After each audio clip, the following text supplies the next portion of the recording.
What do you do, bro? I'm IT professional, bro. Which technology? ఏ technology మీద work చేస్తారు? నేను present big data and data science మీద work చేస్తున్నాను. Oh nice. ఎవరికి technology కదా? ఏఐ రావడం వల్ల చాలా వరకు ఐటీ అనేది పడిపోతుంది, దాని వల్ల చాలా రిస్క్ ఉంది, ఇన్ ఫ్యూచర్ లేదు అంటున్నారు. What you say about that, bro?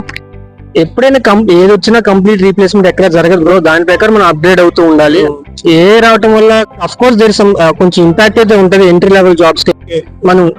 మనం కూడా ఏ నేర్చుకుని దాన్ని యూజ్ చేసుకొని మనం డైలీ రొటీన్ లో ఎలా యూజ్ చేసుకుంటాం అనేది ఇంపార్టెంట్. కంప్లీట్ ఇగ్నోర్ చేస్తే మాత్రం ఖచ్చితంగా ఎప్పుడోసారి మన దాకా వస్తుంది.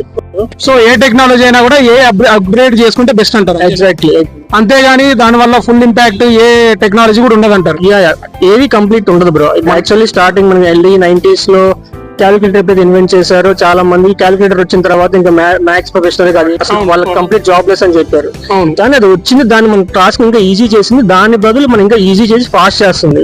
ఆ టైం మీద మనం వేరే దాని మీద పెట్టి ఇంకోటి ఇంకా ఇన్వెంట్ చేస్తాం. అంతేగాని వచ్చిందల్లా మనకి రీప్లేస్ చేసేది ఉండదు. ఐటీకి వచ్చే ఫ్రెషర్ స్కిల్స్ అప్గ్రేడ్ చేసుకోవాలనుకున్న వాళ్ళకు మీరు ఇచ్చే అడ్వైజ్ ఏంటి బ్రో? చాలా మంది బీటెక్ అయిపోయిన తర్వాత కెరీర్ మీద కాన్సన్ట్రేట్ చేసి అప్పుడు కొంచెం ఏదేదో స్టార్ట్ చేసి ఏదో చేద్దాం అనుకుంటారు. నా సజెషన్ ఏంటంటే మీరు at least BTech 3rd year 4th year నుండే కొంచెం స్టార్ట్ చేస్తే ఆల్రెడీ మీకు కంప్లీట్ ఐడియా వచ్చేస్తే ఇక్కడ ఏం జరుగుతుందని. అప్పుడు బీటెక్ అయిపోయేంత వరకు ఆగి అక్కడ మీరు వచ్చి అక్కడ మళ్ళీ మీరు ఫ్రెష్ గా స్టార్ట్ చేసేటప్పటికి మీకు కావాల్సిన ఆపర్చునిటీస్, మీకు కావాల్సిన ప్యాకేజెస్ కానీ అది మీ చేతిలో ఉండకపోవచ్చు. సో దేనికైనా రెడీగా ఉండాలి, ప్రిపేర్డ్ గా ముందే ప్రిపేర్ అంటే ముందు చూపుగా ఉంటే better. So what you say about IT environment? Like what you advise to the best people like who are coming to the IT sector, like office colleague, managers, environment కావచ్చు. Like what I want to say is office politics. So what you say about that? Office politics అయితే ఏ field అయినా politics అనేది ఖచ్చితంగా ఉంటాయి bro. అది by native human అది ఖచ్చితంగా ఎక్కడైనా ఉంటుంది. సో ఇఫ్ యూఆర్ ఫ్రెషర్, మీరు ఓన్లీ కెరీర్ మీద కాన్సన్ట్రేట్ చేసుకోండి. అనవసరం ఎలిగేషన్స్, అనవసరం అలిగేషన్స్ పెట్టుకోమాకండి. రిలేషన్షిప్ అలాంటివి ఆఫీస్ లో పెట్టుకోవద్దు.